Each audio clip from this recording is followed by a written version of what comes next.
Aloha. Aloha guys, hari ini kita lanjut baca buku lagi. Dan ingat tetap stay at home, di rumah aja. Kita masih bacain buku Bu Susi. Pokoknya kita harus habisin satu buku ini baru kita ke buku yang lain ya. Kita kemarin abis baca buku di bab 12 dan sekarang kita di bab 13. Judulnya adalah Berteman dengan Tukang Beca. Seorang tukang beca yang dekat dengan Susi menuturkan pendapatnya tentang Susi. Meskipun orang tua Susi termasuk orang kaya di Pangandaran, tetapi Susi tidak sombong. Ingat guys, jangan sombong. Oleh karena itu, Susi punya banyak teman. Tukang beca itu pun tahu bahwa Susi sering mengajak teman-temannya untuk belajar dan mengerjakan PR bersama-sama di rumahnya setelah maghrib. Ada sekitar 15-20 orang temannya yang datang. Bahkan Susi akan marah jika tidak ada yang datang. Aduh. Setelah tamat SMP di Pangandaran, Susi melanjutkan sekolah ke SMA 1 Yogyakarta, tapi tidak tamat. Saat itulah Susi menjadi bakul ikan. Dari penuturan si tukang beca, dulu ikan layur tidak laku dijual. Ikan layur gimana ya bentuknya? Ada yang tahu? Boleh komen di bawah. Jika nelayan melaut dan mendapat layur, ikan itu dibuang. Duh, sayang banget ya. Setelah Bu Susi jadi pengusaha, ikan layur justru dibeli dengan harga tinggi. Wih, keren. Nelayan pun senang. Terlebih sebagai bakul, Susi tidak pernah menekan harga dan membeli ikan dengan harga murah. Menurut tukang becak tersebut, semua nelayan senang karena Susi selalu menolong mereka. Setelah jadi pengusaha, pada setiap lebaran, Susi selalu membagikan bingkisan untuk orang-orang miskin. Orang dewasa dan anak-anak semua dia beri. Sejak kecil, hubungan saya dan Bu Susi sudah seperti saudara. Meskipun saya tukang beca, dia nggak malu berteman dengan saya. Saya bangga dengan dia. Menurut saya, Susi pasti sanggup menjadi menteri yang baik karena dia pandai. Saya yakin, dia juga punya iktikat baik. Buktinya, gajinya nggak diambil, tapi disumbangkan untuk kesejahteraan nelayan. Menurut tukang becak tersebut, semua nelayan senang karena Susi selalu menolong mereka. Wah, gaji menteri itu berapa ya? Dikasih ke nelayan. Duh, Bu Susi, I do love you. Bab 14. Macan di kamar indekos. Indekos tuh bahasa lama banget ya. Sewaktu sekolah di SMA N1 Teladan Yogyakarta, Bu Susi indekos di rumah orang tua saya, Bapak Sujono dan Ibu Muljati. Alamat rumah kami di Jalan Gampingan Baru 10, Kuncen, Wirobrajan, Yogyakarta. Bu Susi kos selama menempuh pendidikan pada tahun 1980 sampai 1981. Tutur Kido Supriyadi, anak dari pemilik indekos. Susi sendiri memanggil Kido Supriyadi dengan sebutan Mas Kelik, seperti panggilan keluarga Mas Kelik kepadanya. Tetangga sekitar memanggilnya Yadi, sedangkan orang-orang di kantor memanggilnya Kido. Meski sebenarnya Kido Supriyadi tidak terlalu akrab dengan Susi, tetapi ada satu pengalaman yang tidak pernah ia lupakan saat Susi memondong di rumahnya. Suatu hari, sekitar pukul 4 atau 5 sore, Susi di dalam kamar bersama teman-temannya. Susi di kamar bersama teman sekamarnya. Tiba-tiba Susi berteriak sangat keras, "Macan, macan!" Gila, macan di kamar. Teriakannya keras sekali. Kido Supriyadi yang waktu itu sedang di halaman depan sampai kaget. Ya iyalah, macan ada di kamar, gimana kagak kaget. Ia pun berlari masuk menuju kamar Susi di bagian belakang rumah. Anak-anak indekos juga geger, semuanya keluar kamar. Bahkan para tetangga pun berdatangan. Rupanya ada penampakan yang dilihat Susi. Kido Supriyadi lantas menanyakan hal tersebut kepada guru mengajinya, tetapi katanya tidak apa-apa dan mungkin Susi hanya kecapaian. Oh gitu. Sebetulnya kamar yang di tempat Susi ada tempat wafatnya Eyang Putri. Aduh, kok gue jadi takut. Nenek Kido Supriyadi, jam meninggalnya Eyang Putri persis sama dengan saat Susi melihat penampakan macan. Namun, menurut Ibu Kido Supriyadi, sebelumnya tidak pernah terjadi apa-apa di sana sampai Susi memondok di rumah mereka. Aduh, kok serem ya. Bisa jadi benar bahwa Susi melihat penampakan karena ia terlalu lelah. Jam pelajaran para siswa SMA Negeri 1 sangat padat dan ketat. Kata Kido Supriyadi, Susi pulang sekolah sekitar pukul 1 siang. Kemudian biasanya ia akan kembali ke sekolah lagi dan baru pulang sore hari. Menurut Kido, Susi adalah orang yang energik dan aktif. Pada jam istirahat, terkadang dia pulang dulu ke indekosnya, kemudian kembali ke sekolah lagi. Di rumah pun, Susi sering membantu menyapu dan membersihkan halaman rumah, terutama di bagian belakang. Kido Supriyadi mengatakan bahwa karena kegiatan sekolah sangat padat, tampaknya Susi jarang berjalan-jalan. Selain itu, di indekos ada ketentuan, anak-anak indekos tidak boleh keluar sampai malam. Kalau sudah pukul 9 malam, pintu tidak akan dibuka lagi. Hubungan Ibu Kido Supriyadi dan anak-anak indekos pun bukan sekadar hubungan anak indekos dengan ibu indekos biasa, tetapi sudah seperti hubungan ibu dan anak. Karena itu jarang ada anak-anak indekos yang bertingkah aneh. Untuk makan sehari-hari, Susi dulu biasa membeli makanan jadi di warung-warung di dekat rumah, di sekitar indekosnya. Memang ada banyak warung, karena dulu juga ada kampus Institut Seni Indonesia atau ISI sebelum pindah ke Bantul.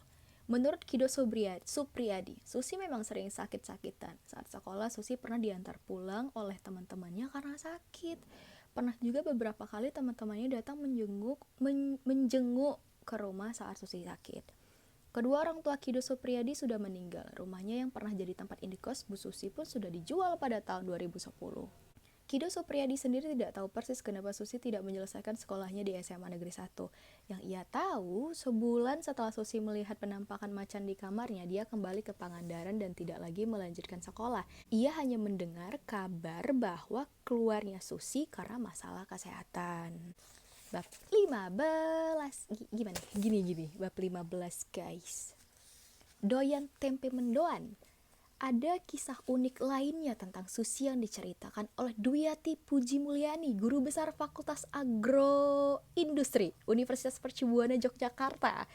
Dwiyati merupakan teman SMA Susi. Temannya juga jadi orang semua ya guys ya. Wow, keren. Semoga kita juga jadi orang sukses semua guys. Amin. Buat kalian yang lagi nonton ini, gue doain juga semoga lu pada jadi orang-orang sukses. Dan gue juga doain ya guys ya. Mereka berdua satu kelas ketika duduk di bangku kelas 1 dan 2 SMA. Bahkan mereka pernah duduk sebangku. Menurut Dwiyati, Susi adalah orang yang baik, mau mengerti dan sangat menghargai teman. Tentu saja, yang paling menonjol dari Susi adalah kecerdasannya. Susi pun aktif dan berani tampil. Dia tidak pernah ragu-ragu untuk bertanya kepada guru jika dia cintaimu melebihi cintaku padamu, aku pasti rela. Gak deh, dia tidak pernah ragu-ragu untuk bertanya kepada guru jika belum memahami satu persoalan.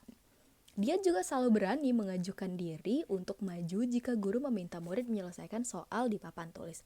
Susi juga cukup berani beradu argumen dengan guru jika ada guru yang pendapatnya dirasa kurang tepat. Bagi Dwiyati, Susi sangat menonjol dan rasanya tidak ada murid di kelasnya yang tidak mengetahui kelebihan Susi itu. Wajar saja apabila semasa sekolahnya, Susi gampang dikenal oleh guru-guru. Dwiyati ingat, Susi pernah berdebat dengan guru terkait masa dan pemerintahan Orde Baru. Dwiyati lupa topiknya apa. Tetapi yang jelas terkenang olehnya adalah Susi cukup berani mengeluarkan pendapatnya. Iyalah, kita harus berani guys mengeluarkan pendapat kita.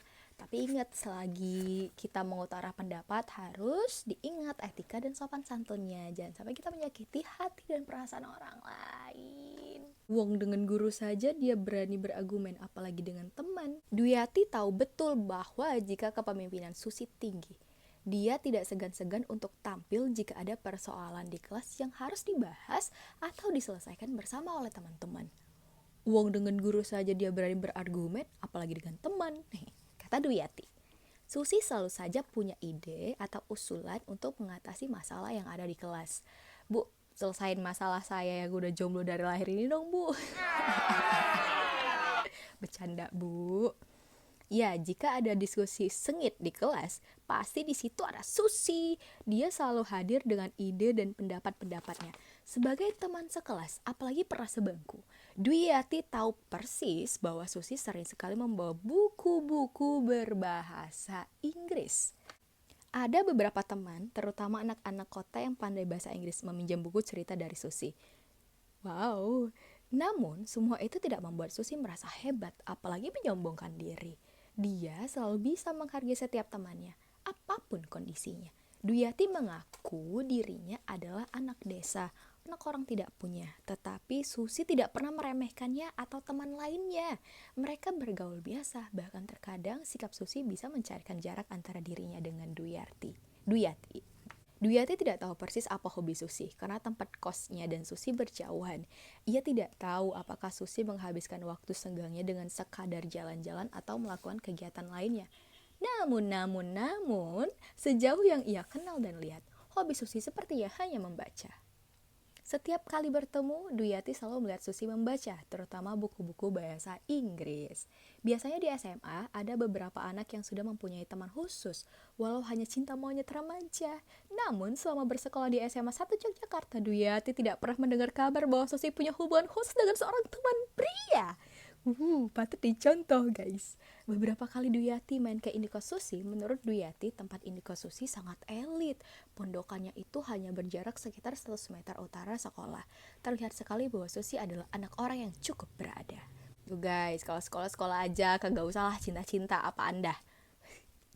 Meski demikian, Duyati tahu bahwa Susi hidup sederhana. Susi pun jajan di kantin, sama seperti murid-murid lain.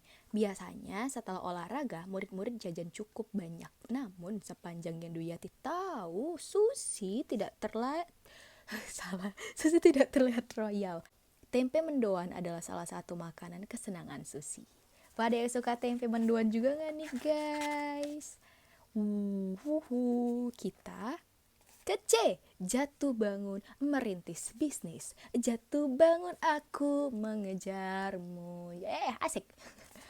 Walau dirimu tak mau mengerti, ku bawa kau segelas air, namun kau meminta lautan. Tak sanggup diriku, sungguh tak sanggup. Jempolnya digoyang. Astagfirullah, kenapa gue gini amat ya. Bab 16, jualan spray. Selepas meninggalkan SMA, Susi tidak lantas bermalas-malasan. Padahal, dengan statusnya sebagai keluarga berada, Susi bisa saja bermalas-malasan di rumah dan menikmati fasilitas yang ada. Namun nyatanya, itu semua tidak dilakukannya. Keren, mantap tuh. Jadi jangan mentang-mentang misal nih orang tua kalian banyak uang, terus kalian leha-leha sama malas-malasan. Jangan guys. Perlahan, Susi mulai melihat peluang bisnis yang ada. Gue heran deh kenapa sih orang emang kelihatan ya dari sini. Kok banyak banget sih orang-orang julid. Perlahan, Susi mulai melihat peluang bisnis yang ada. Peluang yang sama pernah dilakukannya ketika SMA. Terkadang, dia membeli baju untuk dijual kembali kepada teman-temannya. Ya, berdagang merupakan peluang kerja yang menjadi target Susi. Kawasan Pangandaran terus berkembang menjadi objek wisata primadona Jawa Barat. Banyak turis datang ke pesisir pantai untuk menikmati pesona Pangandaran. Hotel-hotel pun mulai banyak dibangun. Berjualan spray merupakan peluang yang diambil Susi.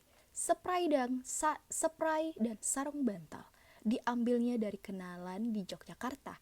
Selanjutnya, Susi mengelilingi Pangandaran menggunakan Vespa untuk menawarkan dagangannya. Dengan susah payah, Susi menawarkan dan meyakinkan pemilik hotel agar mau membeli barang dagangannya. Tekadnya sudah bulat, dengan kemampuan yang dimiliki, dia akan mencari nafkah demi masa depannya. Rupanya ada cita-cita lain yang dimiliki Susi ketika kecil, yaitu menjadi ahli oseanologi atau ilmu kelautan. Cita-cita yang terus digantungkan setinggi mungkin, tanpa tahu kapan akan tercapai. Namun, usahanya menjual spray lambat laun dia tinggalkan. Daerah Pangandaran membuatnya tersadar bahwa ada potensi yang lebih besar, yaitu dunia maritim. Bagaimana tidak? Pangandaran terletak di pesisir selatan Pulau Jawa. Ratusan perahu mendarat di tempat ini setiap harinya. Keputusan ini sekaligus mengubah jalan hidup Susi pada masa mendatang. Batuk Pak Ji. Pengalaman hidup membuat Susi belajar banyak hal. Jangan pernah berpikir bahwa dunia akan memberimu tempat istimewa karena kamu seorang perempuan. Kokokan ayam. Setuju berarti dia. Menurut Susi, perempuan terkadang merasa mereka mempunyai hak istimewa atau dispensasi untuk tidak melakukan beberapa hal karena mereka perempuan. Pengalaman hidupnya telah berbicara bahwa dunia bisnis tidaklah seperti itu. Bisnis menganggap semuanya sama. Jangan pernah berpikir, ini ada quotes-nya guys. Jangan pernah berpikir bahwa dunia akan memberimu tempat istimewa karena kamu seorang perempuan. Tuh perempuan, ingat ya, walaupun kita perempuan jangan pengen selalu diistimewain.